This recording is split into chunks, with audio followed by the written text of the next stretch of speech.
prepared and your ears tortured. It's From the Front Row with Johnathan T. Rokford. No. It wasn't divine intervention. It was a fucking miracle is what it was. I don't care what you call that shit. I mean, seriously, he did need help losing. I mean, shit. Do that shit on his own. You know, it is what it is, though. He'll get his. What's up, folks? It's me, Johnathan T. Rokford, here with another edition of From the Front Row, folks. And we had our Game Changer champion, First Lady Alexa Leslie, in action as she took on Bobby Blaze. And he might as well not even have showed up to the match, folks, because she whooped his ass. I don't recall her whipping somebody's ass like that in a while, folks. I mean, it was like he didn't have an answer for what she brought. Like, she handedly whipped his ass. Like, no problem whatsoever whipped his ass. Like, your ass didn't get into the house before the lights came on. Street lights came on. Whipped his ass. She whipped him like he stole something. Like, no energy expended whatsoever. And a good thing, too, because in her next match against Lycan Umbris, that match took a while. But in the end, Lycan Umbris was able to tire her out and take the championship from her. I'm pretty sure she'll get it back. Somebody's going to be dumb enough to challenge her again. She's becoming the Johnny Rocco. The female Johnny Rocco of the Game Changer Championship. You remember that? Remember that? Like, every time somebody would win the belt, they would like go and challenge Johnny Rocco for some fucking reason. Well, I have no idea why. Yeah, they never asked for Bobby Blaze. They asked for Johnny Rocco. But Bobby Blaze will say he's the greatest. I mean, shit. Like, the only people that don't ask for Johnny Rocco with the Game Changer is people that don't know that Johnny Rocco is like the 6-time champ of that shit. Now, before the first match happened, we welcomed the newcomer to WPA, Capitan de Mexico. What's next? Corporal Puerto Rico? General Admission? I could go for a Captain Morgan, though. That would hit the spot. Well, whatever. Welcome to WPA, Captain Mexico. Arriba. Now, our first match saw Desdemona taking on the Darkstalker. And if luck, Lady B luck. That's what Desdemona was. Because Desdemona was able to roll up the Darkstalker after he got distracted by Martel jumping on the freaking apron. I don't know what he was thinking. Why would you antagonize any member of Sinister?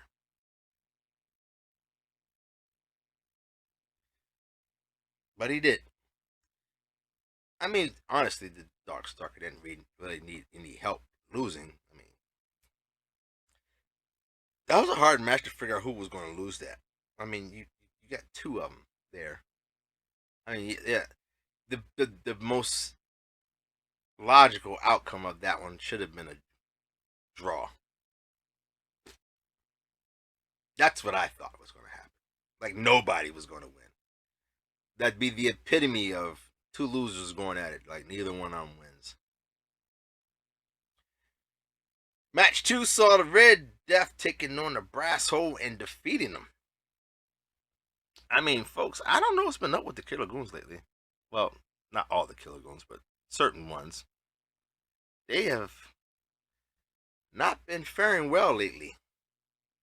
specifically 3, but yeah. I mean, it was a close match. Don't get me wrong. Could have went either way. Red Death was able to pull it out, though. Now, in our next match, we had the Messiah taking on WPA for the 4th. And he made him tap out to an STF, folks. Messiah's been on a rip. I mean, hell, even Philip had to acknowledge it. I mean, Flip likes to call WPA the weak pussy ass or life. But Messiah, I mean, should I re-engage that bet with him? I mean, I even give him these last 2 wins. Should we do it, Flip? Alright. So, Messiah, I'm going to give you the last 2 wins. That way, we're not starting fresh. Especially with SummerSlam coming up. You're going to have a pretty important match coming up. You win, I give you 8. Win 8 straight matches. 8 straight. And anytime I say your name, I will say nothing but nice things. I will shout your accolades from the rooftop. Yeah, I know he's not gonna do it. I guarantee he'll get to like right near the last one and shit bricks. But hey, you never know. I mean, he's been on a roll. I mean, granted, it's been mostly since he's somebody's bitch, but maybe you should be somebody's bitch more often. Seems to work out for you.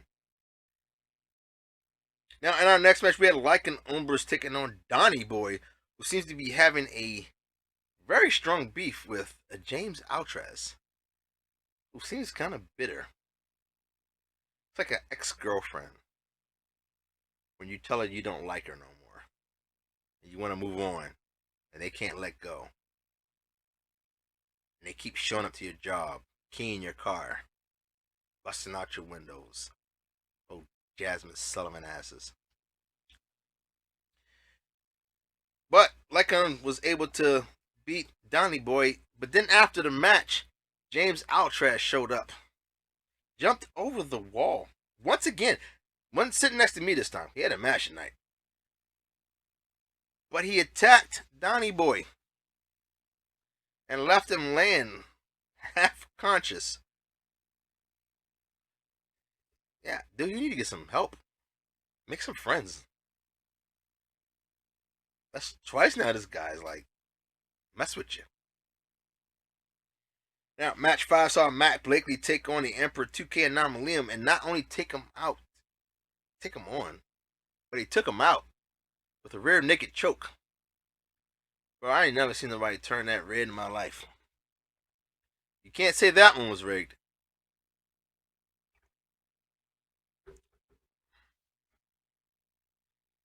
Now, Johnny Rocco was supposed to be in action against Crusher LB, who didn't show up to work today. I don't know. The guy one day shows up, doesn't show up, shows up, doesn't show up, shows up, doesn't show up.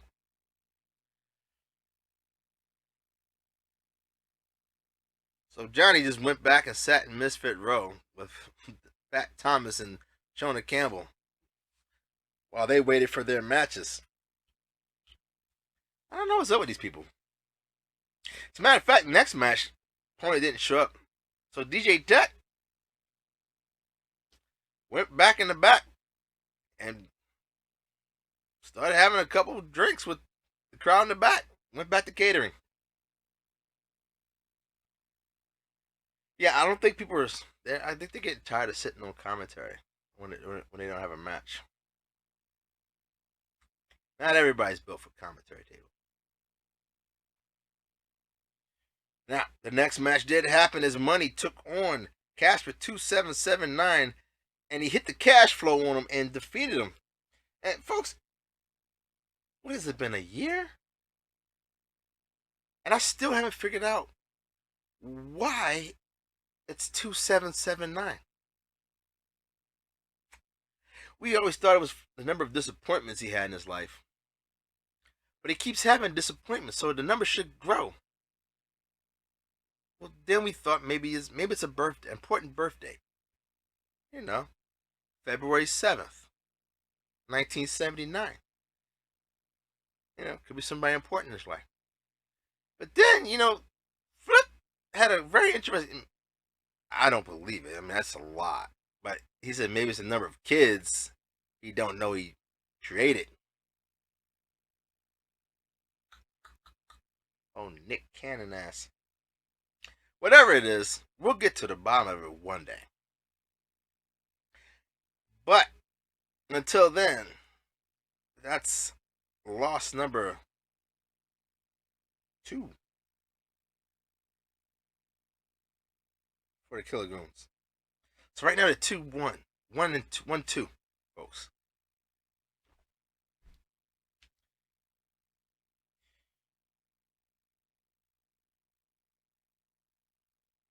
Oh no, they're 0-2, 0-2. Well, they 1-2 because the next match was Jalen Masters, and he defeated Katz and Curry, so they 1-2. Keep track of this, folks. It's very important. So yeah, Jalen Masters win, but his partner Casper lost. The funny thing is they were supposed to be in a #1 tag team match against the same guys. Judging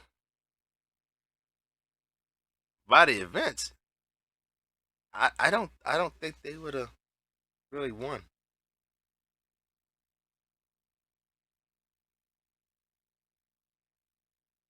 Yeah, I don't think they would have won. They probably would have lost. It would have been all on Jay to try to pull the team through. He can only do so much.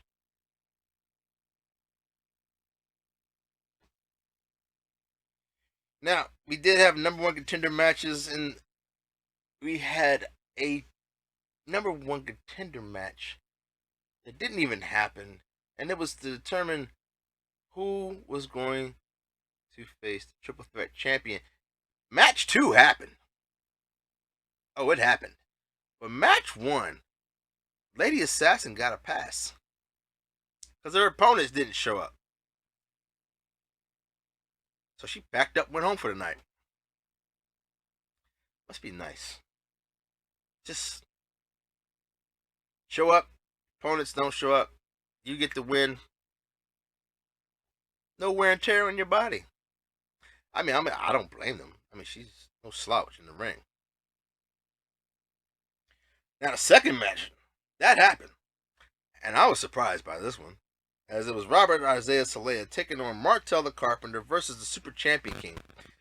And from what he did earlier in the night, the Darkstalker didn't forget. And he showed up during the match and blew powder in Martel's face, allowing Pretty Ricky to roll him up and pin him.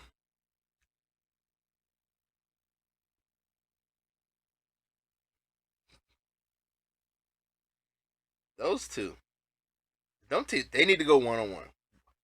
They knew that's just it.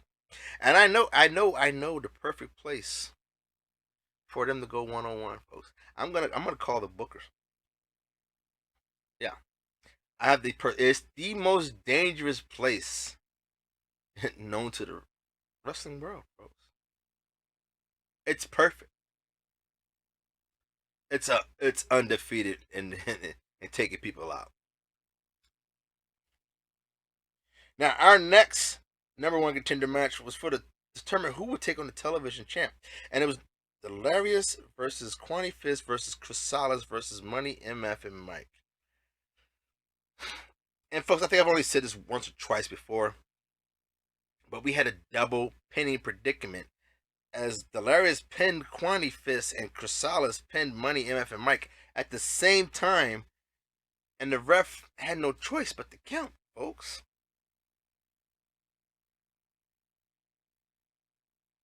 One, two, three. It doesn't happen that often, folks, but when it does, it's hilarious. Now, in a special challenge match, we had our WPA champs taking on their challengers as the world champ and the IC champ took on their challengers for SummerSlam. So we had Jermaine and Fat Thomas, who really can't stand each other anyway. I didn't really think they were going to be able to work together. But Jermaine took control of the match, and Fat Thomas tagged himself in and went over and beast bombed the Beast and then pinned him. And the irony of that. It's probably for what he did to him earlier when he put him through a salad table, which was surprising to me. Yeah, I would have never pictured Fat Thomas at a salad table.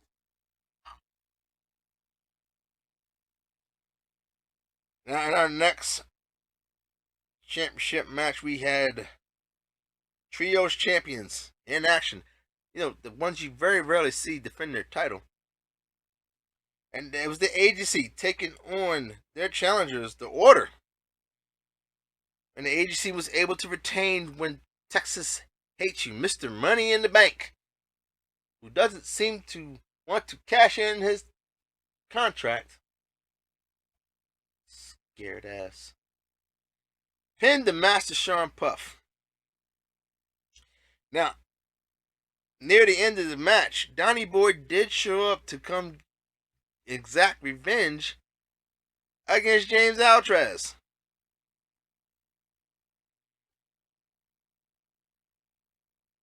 It was, yeah.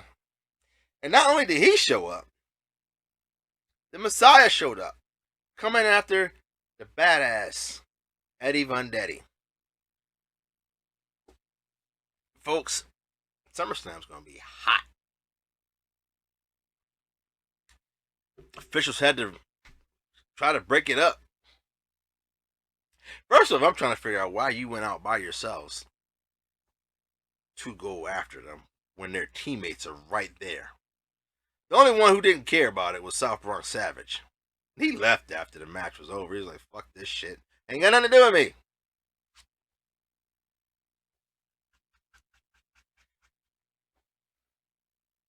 We'll see what happens though, folks. Now, Triple Threat Champion was in action as the Wraith took on Shepherd Bane and Fuego L. And Fuego L was so close to a win until Shepherd Bane pulled him off of the Wraith after he had already hit him with a top rope DDT. Oh, it hit hard, folks. But ring awareness, folks. Triple threat matches. You gotta always have eyes in the back of your head. Shepherd Bane pulled Fuego L off of the Wraith and then pinned the Wraith himself to become the new WPA Triple Threat Champion. Now in the television match, we had the First Lady, our champion, who is our television champion, taking on Bobby Blaze once again. Must have been a different Bobby Blaze. No, it had to be the same one because he lost. You know, we call Fuego L. He needs to take that L and give it to Bobby Blaze L. Because he got another L. As the First Lady defeated him, retaining her television champion. So, First Lady has to look forward to this. First Lady versus Delarious versus Chrysalis. That will be a very interesting match. And she will have time to think about that. Because who knows what they're going to have her doing at SummerSlam. Now in the main event, we had Big Mel taking on Shona Campbell. And that match almost went the distance, but in the end, Big Mel was able to retain his U.S. title. And then got on the mic and started talking crap about the master Sean Puff, who seems to think he can make people famous, but can't pick up a title win. Well, significant win anyway. Granted, I'm pretty sure I remember him winning a title a long time ago. Somewhere down the road. That wasn't a game changer title. But he brought up some good points. Like, he literally just faced him last week. Gave him a chance to take his title. And he failed. Title match this week. Tells one guy he better come through. And he doesn't even come through. I mean, I felt bad for, the badass Eddie Vendetti in that match. I mean, he did everything he could do to try to help his team win, and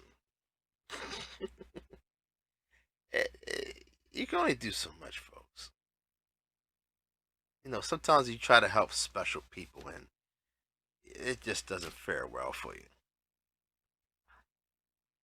I mean, if it was a game, a basketball game, I mean,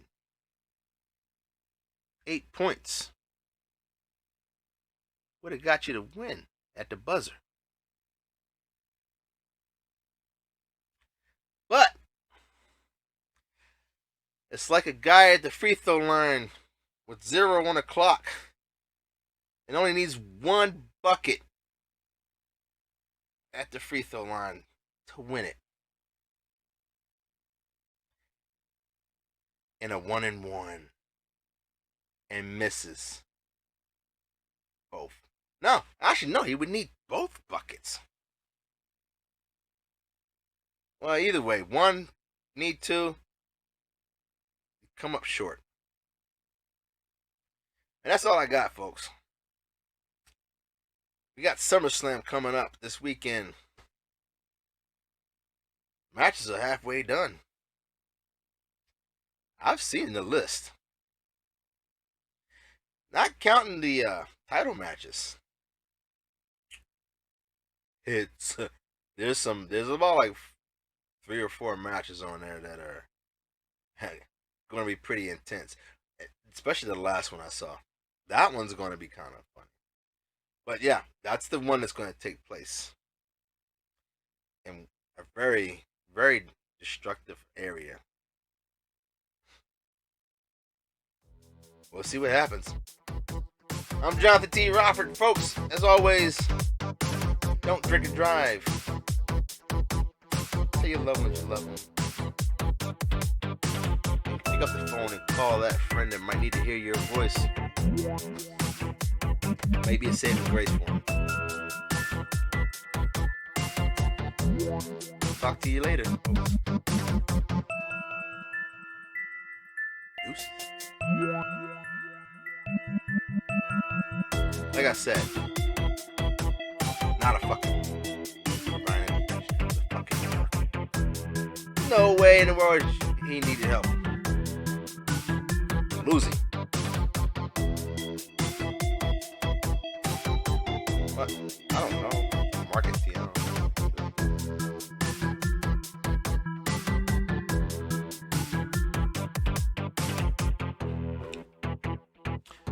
Oh, cut the camera. What? Yeah, I know. I saw their new shirts. Fuck, I can't believe they got shirts. Yeah, all of them. They got new shirts. I mean, I thought my shirt was nice, but yeah, the shirts that